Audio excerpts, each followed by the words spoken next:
오늘은 사랑하면 믿습니다라는 제목으로 하나님의 말씀을 증거하겠습니다. 해마다 부활절이 되면 알록달록한 달걀을 주고받고 먹습니다. 부활절에 왜 달걀을 먹는지 정확히 아시는 분이 이 중에 계실까요? 사실 부활절 달걀에 대한 정확한 유래가 없기 때문에 모르는 것이 당연합니다.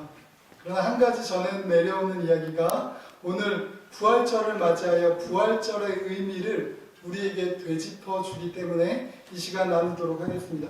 십자군 전쟁 때의 일이었어요. 로잘린이라는 한 여인이 전쟁터에 나간 남편이 전사했다는 소문을 듣고 절망의 나날을 보내고 있었습니다. 게다가 어떤 나쁜 사람이 그 틈을 이용해 재산을 모두 가로챈 뒤에 로잘린을 마을에서 내쫓았다고 합니다. 그는 절망에 빠져서 아마 별의별 생각을 다 했을 거예요. 하나님, 야속합니다. 왜 이렇게 야속하신가요? 눈물로 밤낮을 보내는 날도 많았을 것입니다. 더 이상 살 소망을 잃었겠지요. 남편도 없고 재산도 없으니. 그러나 그녀는 믿음이 있는 사람이었습니다. 이 세상 모든 소망이 사라졌을 때 로잘리는 자기에게 남은 것이 믿음뿐이라는 것을 알게 되었습니다. 그리고 이 믿음 하나가 자기가 죽지 않고 살아야 할 충분한 이유가 된다는 사실을 깨달은 거예요.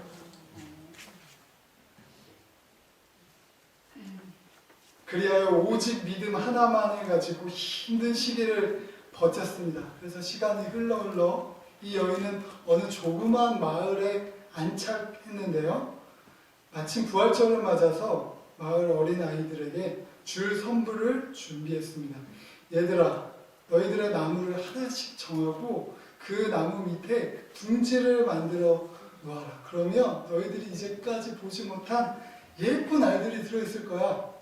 마치 크리스마스에 선물을 받기 위해서 아이들에게 머리맡에 양말을 걸어놓지 않습니까? 그것과 비슷하게 나무를 하나씩 정해서 거기에 둥지를 만들어 놓으면 내가 선물을 주겠다. 이렇게 약속을 한 것이죠. 로잘리는 아이들이 만든 둥지에 형형색색의 그림과 내 이웃을 내 몸과 같이 사랑하라는 글이 적힌 달걀을 놓아두었습니다. 어린이들은 신기한 표정으로 색 달걀을 받고 돌아갔어요. 그런데 그 중에 한 소년이 달걀을 들고 친척집에 가던 중에 길가에 쓰러진 부상병을 만나게 되었습니다. 소년은 부상병에게 이 색달걀을 주었는데요. 부상병은 그곳에 적힌 글씨와 그림을 보고 깜짝 놀랐어요. 이것은 내 아내 로잘린의 그림이 아닌가? 이 글씨는 우리 집 가훈이 아닌가? 가훈으로 섬기는 말씀이 아닌가? 이웃을 내 몸과 같이 사랑하라는. 부부가 다시 만난 것은 물론이요, 그때부터 색달걀이 부활절에 널리 부활의 상징으로 사용되었다는 그런 이야기입니다. 근데 이렇게 로잘린이 살 소망을 잃어버렸을 때와 마찬가지로 예수님이 돌아가셨을 당시에도 제자들은 말할 수 없는 큰 어려움을 겪었을 것입니다. 예수님이 돌아가시고 무덤에 안치되셨을 때 예수님을 따랐던 사람들은 모두 절망했습니다. 살 소망을 잃어버렸어요. 그렇게 믿고 따랐던 주님이 이렇게 허망하게 돌아가시다니. 죽음은 아무런 미래도 없고 소망도 없는 것이기 때문입니다. 그러나 예수님께서 십자가에 달려 돌아가신 23장은 누가복음의 마지막 장이 아닙니다. 24장에 그 모든 죽음과 절망과 허망한 마음을 뒤집을 놀라운 사건이 일어납니다. 안식 후 첫날 새벽이 되었어요. 예수님이 돌아가신 후 곧 안식일이 되었기 때문에 유대인들은 안식일에 일을 하지 않으니까요. 예수님의 시신의 향품과 향유를 바를 시간이 전혀 없었습니다. 그래서 여인들은 안식일이 지나가기만을 기다렸어요. 안식일이 지나고 동이 트자마자 여인들은 예수님의 무덤을 향해 발걸음을 옮겼습니다. 이 여인들은 예수님을 정말 사랑했던 거죠. 그렇지 않았다면 예수님이 돌아가신 마당에 무덤까지 가지 않았을 것입니다. 예수님 공개적으로 십자가에 처형당한 죄인이었어요. 죄인으로 여겼어요. 남자들이라고 있던 제자들은 하나같이 모두 무서워서 제 목숨이 아까워 예수님을 부인하고 뿔뿔이 흩어졌습니다. 그때 이 여인들은 얼마나 용감한지요. 게다가 예수님께서 살아계실 때 어떤 여자가 그 발에 향유를 부어 예수님을 기념할 사건이 있지 않습니까? 그 사건을 한번 떠올려 보십시오. 그 주변에 있던 사람들이 뭐라고 수근거렸습니까? 이 향유가 엄청나게 값비싸니까 그걸 팔아서 차라리 가난한 사람들에게 나눠주지 그걸 왜 허비하느냐? 예수님 발에 부으느냐? 예수님 살아계시고 이렇게 멀쩡히 살아계시는데 예수님의 시신에 바르려고 했던 이 향유 역시 값이 대단히 많이 나가는 것이었을 겁니다. 돈이 문제가 아니라 이 여인들이 얼마나 예수님을 존경하고 사랑했는지를 알 수 있는 한 부분입니다. 아무튼지 예수님은 이미 돌아가셨어요. 이제 끝났어요. 그들이 그렇게 열정적으로 따랐던 하나님 나라에 대한 꿈이 다 사라졌습니다. 물거품처럼 사라져버렸어요. 미래도 소망도 없는 그런 심정으로. 그러나 그 심정 가운데서도 이 여인들은 끝까지 돌아가신 예수님을 떠나지 않고 섬기려고 했던 겁니다. 예수님을 사랑했기 때문에. 그분께 입은 은혜가 너무 컸기 때문에. 그래서 위험을 무릅쓰고 예수님의 시신을 수습하러 간 것입니다. 유력한 자들, 예수님을 따랐던, 예수님을 오래 믿은 사람들, 힘 있는 남자들이 아니라 예수님을 사랑하는 자가 예수님의 곁을 지켰다는 오늘 본문의 역사적인 사실에서 우리도 이 여인들을 본받아 끝까지 주님을 사랑해야 할 것입니다. 사랑하면 믿음의 길이 열립니다. 무덤에 이 여인들이 당도했어요. 근데 깜짝 놀랐죠. 돌이 굴려져 있었고 무덤이 비어 있었기 때문입니다. 예수님의 무덤을 찾아간 이 여인들은 예수님의 시신이 없어져 근심하였습니다. 예수님을 그렇게도 사랑했던 여인들도 절망 가운데 있었기 때문에 예수님의 부활을 감히 상상조차 못했던 것이죠. 우리도 이런 경우가 많습니다. 소망을 잃어버리고 절망의 그늘이 깊게 우리의 삶을 들이우고 있을 때, 단 한 사람도 격려의 말을 해주지 않을 때, 엎친 데 덮칠 때, 우리가 어찌할 바를 알지 못할 때요, 주님 우리를 내버려 두시지 않습니다. 그때 주님이 찾아오세요. 이 여인들에게도 주님이 찾아오셨습니다. 천사가, 주님이 보내신 천사가 이 여인들을 찾아오지요. 절망 가운데 있는 그들에게 천사들이 말을 던지는데요, 이 말이 절망을 치워버리는 열쇠가 됩니다. 천사들은 여인들에게 예수님이 자신의 죽음과 부활을 이미 말씀하셨음을 깨닫게 했습니다. 6절에 너희에게 어떻게 말씀하셨는지를 기억하라. 기억하라. 너무나 중요한 말씀입니다. 예수님이 이 모든 것을 말씀해 주셨기에 그 말씀을 기억하고 깨달을 수 있다면 하나님이 행하시는 이제 앞으로의 일들, 그 절망에서부터 탈출할 수 있고 소망으로 나아갈 수 있다는 의미이기 때문이죠. 기억하라는 명령에 주목하십시오. 기억은 반드시 기억할 재료가 있어야 기억을 할 수 있는 근거가 됩니다. 여인들이 예수님의 말씀을 이전에 잘 새겨듣지 않았다면 천사들은 기억하라고 말하지 않았을 것입니다. 다 이해하지 못한다고 하나님의 말씀을 듣고 배우는 것은 그렇다고 할지라도 너무나 중요합니다. 결정적인 순간에 그 말씀을 기억하고 깨달을 수 있기 때문이죠. 절망과 깊은 어둠 속에 아무런 살 소망이 없을 때 우리에게 이전에 들었던 말씀과 복음이 그 절망을 탈출할 수 있는 유일한 열쇠가 됩니다. 그 말씀의 재료가 있어요. 믿음의 재료가 이 말씀이 있어야 다시금 사망에서 생명으로 옮기는 믿음을 갖게 되는 것입니다. 저의 친구 중에 한 친구가 군대 가기 직전에 예수님을 믿게 된 친구가 있어요. 그 친구가 늘 군대 휴가를 나오면 저에게 하는 한탄이 군대 가기 전에 찬양을 많이 외워둘 거야. 이런 얘기를 저에게 많이 했거든요. 왜냐하면 군대에서 홀로 보초를 서는 경우가 많은데요. 을신년스러운 새벽이 되고 홀로 있게 되면 그렇게 무섭고 그렇게 외롭대요. 그때 고독을 달래줄 찬양을 부르고 싶어도 찬양을 알아야 부르죠. 당시 지금과는 달리 휴대폰, 음반 군대에 가지고 갈 수 없을 때였습니다. 제 때도요. 그리고 라디오도 그 부대에는 듣기가 참 힘들었다고 해요. 오로지 밖에서 외우는 것만이 찬양을 부를 수 있는 유일한 길이었던 것이죠. 여인들에게도 부활에 관해 예수님께 이전에 듣지 못했다면 아무리 천사들이 나타나 예수님이 뭐라고 말씀하셨는지 기억해내라. 그것이 너를 절망으로부터 생명으로 끌어내줄 것이다 하는 깨달음을 얻을 수 없었을 것입니다.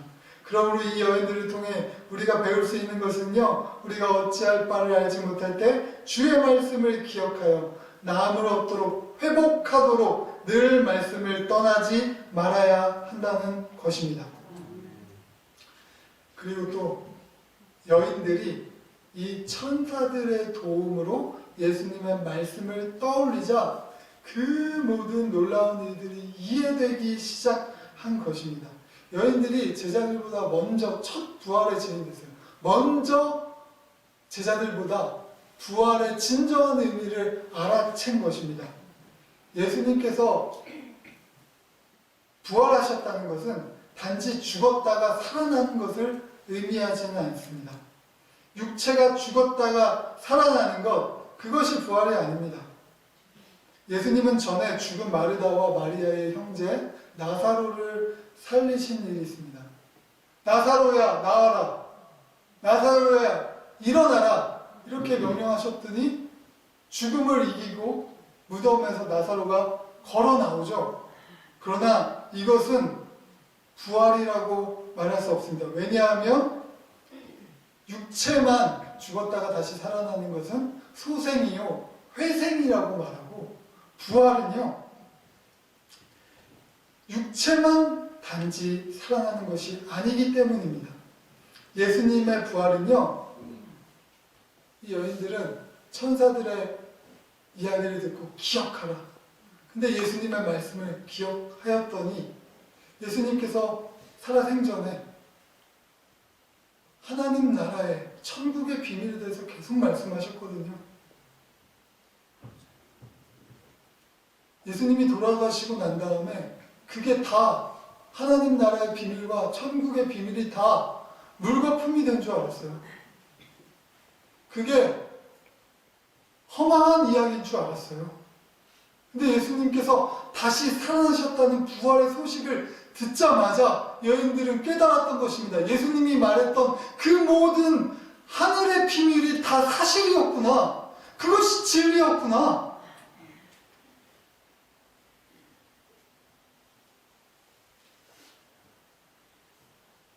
예수님의 부활은요, 예수께서 하신 모든 말씀이 모두 사실이라는 강력한 증거가 되었던 것입니다.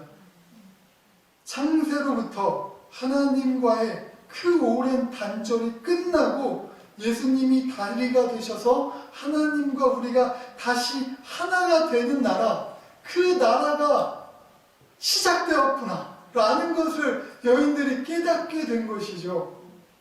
유대인들은 모두 이 말씀을 알고 있었습니다. 이사야 11장, 그가 주님께서 정의로 이 세상을 심판할 것이다. 눈에 보이는 대로 판단하지 않으시며 귀에 들리는 대로 판단하지 않으시는 구세주 예수님께서 이 세상의 모든 이 땅의 법을 모두 폐하시고 하늘의 법을 세우실 것이다 라는 것을 모두 알고 있었어요. 그리고 이사야가 또 예언한 말씀이 무엇이냐면요, 너무 유명한 말씀이죠. 이리와 어린 양이 함께 살며 풀범이 어린 염소와 함께 누우며 송아지와 어린 사자가 함께 있고 곰과 소가 함께 놀고요. 어린 아이가 독사물에 손을 넣고 장난쳐도 물지 않고 하나님의 동산에는 해됨도 없고 사람이 없을 것이다. 이게 단지 약육강식의 그런 세계만을 이야기하는, 이 땅의 세계만을 이야기하는 것이 아니라 영적인 눈을 열어보면요, 우리도 마찬가지죠. 하나님이 부활이 없고 하나님 소망이 없고 천국의 소망이 없는 사람들은요, 어떻게 사냐면요, 서로 죽고 죽여요. 잡아먹고 잡아먹힙니다. 그 속에 사랑이 없어요. 경쟁적입니다. 얼마나 이기적인지 몰라요. 이 세상은 사람의 타락한 본성이 얼마나 악한지 모릅니다. 마치 동물의 세계와 같아요. 그런데 그 동물의 세계, 이 땅의 법칙이 모두 무너지는 것입니다. 주님께서 부활하셔서 사자와 어린 양이 같이 뛰놀 수 있는 세상이 오게 되었다는 것을 이 여인들이 깨닫게 된 거예요. 예수님의 부활을 통해서 정말 하나님의 나라가 이제 시작되었구나. 예수님의 부활을 통해서 이제야말로 제대로 된 믿음을 갖게 된 겁니다. 하나님은 역시 우리를 사랑하고 계셨구나. 하나님은 우리의 모든 문제를 해결할 계획을 실행하시는구나. 죽어도 끝난 것이 아니구나. 깨닫게 된 거예요. 기쁘지 않을 수가 있겠어요? 이것이 부활의 기쁨입니다. 그래서 여인들은 무덤을 향해 갈 때 근심이 모두 사라졌어요. 그리고 무덤을 떠날 때는 기쁨에 찬 얼굴로 변하여 한 걸음에 달려가 사도들과 다른 모든 이들에게 이 일을 증언합니다. 천사들이 나타나서 예수님이 말씀하셨던 것을 모두 기억하게 했고 예수님이 다시 살아나셨음을 증거했다. 그리고 무덤이 비어 있었어. 예수님이 살아나셨습니다 라고 증거를 한 것이죠. 근데 사도들은요, 아직도 절망 속에 있었습니다. 여인들의 증언을 허탄하게 들었습니다. 실제로 허탄한 것은 여인들이 아니라 제자들의 마음이었던 것이죠. 제자들은 여전히 기대하고 사모하는 마음이 없었습니다. 절망에 사로잡혀 있었습니다. 무덤이 비어 있음을 확인했던 베드로조차 확신을 갖지 못했습니다. 사실 예수님께서는요, 베드로의 신앙 고백 이후에 인자의 고난과 죽음 그리고 부활을 여러 차례 말씀하셨습니다.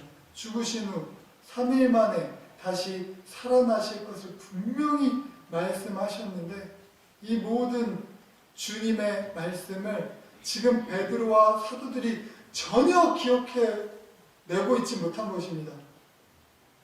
절망이 눈과 귀를 완전히 막은 것이에요. 사람이 왜 바본가? 왜 그걸 못 알아보지? 왜 주님을 못 알아보지? 이렇게 생각하실 수 있는데요. 실제로 실족한 상태가 되면요, 사람을 정말 못 알아본다고 합니다. 살 소망이 끊어지면요, 정상적으로 볼 수 없다고 합니다. 진짜 눈이 앞이 캄캄하다고 하잖아요. 진짜로 깜깜해진다고 합니다. 우리의 오감 중에 살 소망이 끊어졌을 때, 절망 가운데 빠졌을 때 단 두 가지만 제 기능을 한대요. 후각과 그리고 청각입니다. 그래서 예수님께서 그들에게 다시 나타나셔서 말씀하셨을 때, 나다! 이렇게 말씀하셨을 때 제자들이 예수님의 음성을 듣고 눈이 밝아져 예수님을 알아보게 된 것입니다. 오늘 본문의 후반절은요, 여인들의 확신과 제자들의 불신이 서로 싸우고 있습니다. 우리들의 신앙도 확신과 불신이 서로 격렬하게 싸우고 있지 않습니까? 그러나 여인들의 확신이 이겼습니다. 부활이 이겼습니다. 결국 제자들도 나중에 나중된 자들이지만 예수님을 부활을 확실히 믿고 예수님의 부활하신 몸을 보고 예수님의 못자국에 손을 넣어보고 창자국에 손을 넣어보고 제자들에서 사도들로 변하지 않습니까? 그리고 그 사도들이 예수님을 위해서 기꺼이 목숨을 바치는 순교를 하지 않습니까? 예수님이 부활하심으로 모든 예수님의 말씀이 진실이 되었다는 것을 알 때 그들의 앞을 가로막는 것은 아무것도 없었습니다. 부활의 믿음이 생기면요, 아까 전에 그 동물의 세계에서 하나님의 법칙이 우리 마음 가운데 들어오면요, 사랑이 싹트게 되기 시작합니다. 사람들 마음에 경쟁적이고 이기적인 그 마음에서 소망이 없고 절망이 없으니까요. 미래가 없으니까 나라도 살아야 되지 않겠어요? 살아남기 위해서 그렇게 경쟁적이고 그렇게 이기적이고 그렇게 고독하게들 사는 것입니다. 근데 하나님의 부활의 소망이 우리에게 들어오면 우리 마음에 이제 세상의 법칙이 아니라 동물의 법칙이 아니라 천국의 법칙이 하나님의 사랑이 우리 가운데 싹트게 되는 것입니다. 할렐루야. 그래서 사람들 마음에 사랑이 다시 돋아나 그 전에는 우리의 믿음이 희미하고 소망이 확실하지 않아서 그렇게 세상을 쫓아 살았다면 이제 부활의 믿음이 이 땅이 전부가 아닌데 사랑하지 못할 이유가 어디에 있겠습니까? 우리의 이야기는 죽어도 끝나지 않고 우리의 믿음은 이 땅에 속한 것이 아닌데 무엇이 아까우며 무엇이 억울하며 무엇이 우리를 막겠습니까? 하나님이 우리 안에 심어놓으신 본래의 사랑의 능력이 부활로 인해 다시 살아나는 것입니다. 다시 회복되는 것입니다. 우리가 부활을 믿음으로써 인생이 변했던 이 여인들과 나중된 사도들처럼 우리도 주님이 걸어가신 사랑의 길, 정의의 길, 화평의 길을 따라갈 수 있게 되는 것입니다. 오직 부활을 통해서요. 오늘 말씀을 정리하겠습니다. 오늘 본문에서 배워야 할 것은 우리들의 모습이 부활을 불신하는 사도들이 아니라 부활을 확신하는 이 여인들과 같아야 한다는 것입니다. 우리도 전에는 절망의 노예였습니다.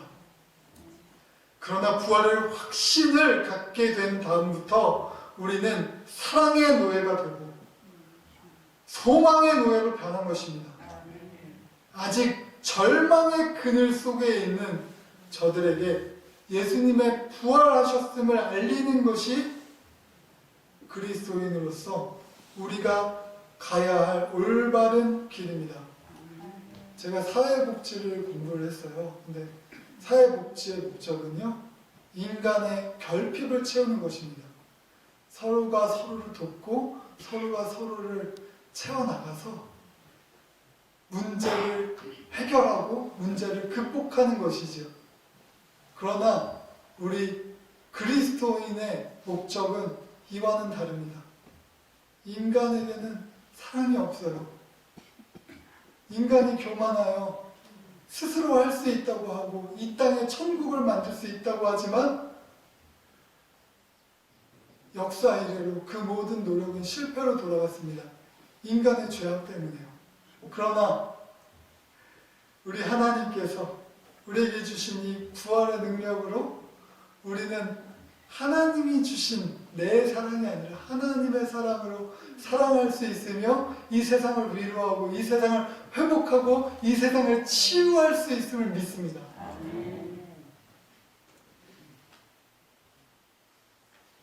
예수님을 사랑하는 자들이 예수님을 볼 수 있고 예수님을 믿을 수 있습니다. 오늘 본문에서 여인들이 절망 가운데 빠졌을 때에도 사랑함으로 위험을 무릅쓰고 용감하게 무덤을 나아갔던 것을 본받기를 원합니다. 나는 예수님을 얼마나 사랑하고 있습니까? 사랑해야 믿음의 길이 일단은 열려요. 그리고 사랑해서 예수님의 말씀을 청종해야 믿음의 재료가 됩니다. 예수님의 말씀을 가까이 하시는 우리 모든 성도님들이 되시길 바랍니다. 그리고 천사들을 통해서 여인들이 깨달은 것처럼 내 믿음의 바탕을 말씀으로 이루어 가시고 무덤에 찾아간 이 여인들처럼 우리 모두가 부활의 믿음으로 주님의 말씀을 진실로 믿고 하나님의 법으로 이 세상을 살아 기쁨의 부활의 기쁨이 가득 차서 하나님은 역시 우리를 사랑하신다. 예수님은 나의 모든 문제를 역시 해결하고 계시고 그 계획을 실행하고 계신다라고 외치는 이 세상에 그렇게 강력하게 외칠 수 있는 부활의 증인들이 되시기를 사랑이 충만하여 사랑의 능력으로 이 세상을 치유해 나가시는 모든 성도님들이 되시기를 간절히 소망합니다.